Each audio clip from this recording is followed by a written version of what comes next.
ఢిల్లీలో సివిల్స్ శిక్షణ పొందుతున్న ముగ్గురు విద్యార్థులు దుర్మరణం పాలైన ఘటన అత్యంత విషాదకరమైంది. భారీ వర్షం కారణంగా వరద నీరు సదరు కోచింగ్ సెంటర్ సెల్లార్ను ముంచెత్తడంతో ఈ ముగ్గురు అక్కడి లైబ్రరీలో చిక్కుపడిపోయి ప్రాణాలు కోల్పోయారు.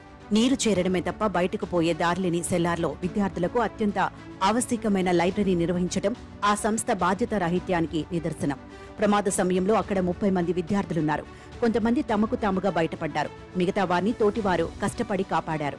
కానీ ఈ ముగ్గురిని ఆదుకుని నాథుడు లేక 4 గంటల పాటు అక్కడే చిక్కుబడిపోయి చివరకు ప్రాణాలు వదిలేశారు. ఆ ప్రాంతంలో డ్రైనేజ్ వ్యవస్థ ఘోరంగా ఉందని 10 రోజుల క్రితమే అధికారులకు స్థానిక కౌన్సిలర్కు స్వయంగా ఫిర్యాదు చేసినట్టు విద్యార్థులు చెబుతున్నారు. ఆ ప్రాంతంలో మురుగునీరు వెళ్లే కాలువలు ఆక్రమణలకు గురై పూడుకుపోయాయని అధికారులు అంటున్నారు. నీటి ధాటికి పైప్లైన్లు పగిలిపోయి నీరు భారీగా సెల్లార్లోకి చేరడంతో ఈ ఘోరం జరిగింది.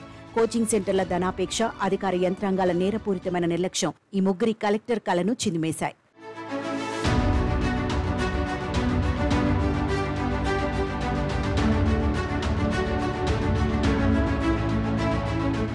ఈ మహా విషాదాన్ని అన్ని పార్టీలు ముక్త కంఠంతో ఖండించాయి, ఆవేదన వెలిబుచ్చాయి. ఇంత మాత్రం రాజకీయం తగదని ఏకమాటగా అంటూని అంతిమంగా అదే పనిచేశాయి. పాపం మీదంటే మీదని పరస్పరం విమర్శించుకుంటున్న ఆమ్ ఆద్మీ పార్టీ, భారతీయ జనతా పార్టీ పక్షాన లోక్సభ, రాజ్యసభల్లో మోహరింపులు జరిగాయి.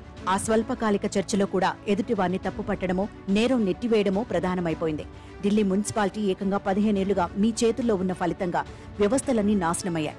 ఇప్పుడేమో డ్రైనేజ్ రిపేర్ చేయమని 15 రోజులుగా పోరుతున్న అధికారులు మా మాట వినడం లేదు అని బీజేపీని ఆప్ విమర్శిస్తే, బీజేపీ తరపున మాట్లాడిన వారంతా ఆప్ సమర్థతను తప్పుపట్టారు.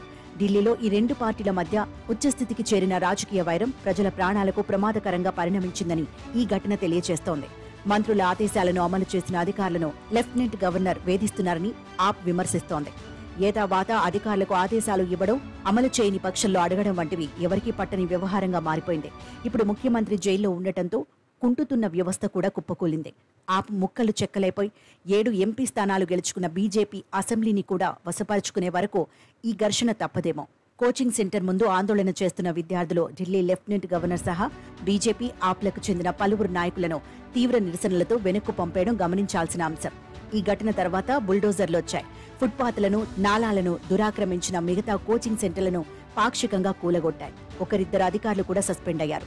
3 ప్రాణాలు పోయిన తర్వాత ఏకంగా ఒక్క రోజులోనే 15 కోచింగ్ సెంటర్ల అతిక్రమణలను, అక్రమాలను గుర్తించి శిక్షించిన ఈ అధికారులకు ఇంతకాలమో సదరు కోచింగ్ సెంటర్ పార్కింగ్ కోసమో, స్టోర్ రూమ్ గానో వాడాల్సిన సెల్లార్ను లైబ్రరీగా మార్చిందని తెలియరాలేదనుకోలేం.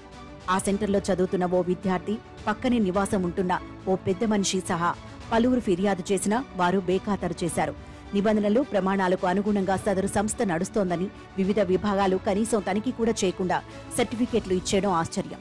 ఇప్పుడు ఉన్నత స్థాయి కమిటీ స్వల్పకాలంలో వేగవంతమైన విచారణతో ఏ కొత్త నిజాలు వెలుగులోకి తెస్తుందో తెలియదు. కానీ లక్షలాది రూపాయలు వసూలు చేస్తూ విద్యార్థుల ప్రాణాలను ప్రమాదంలో నెడుతున్న కోచింగ్ సెంటర్ల ఇష్టారాజ్యానికి సమస్త వ్యవస్థలు కలిసికట్టుగా సహకరిస్తున్నాయన్నది వాస్తవం.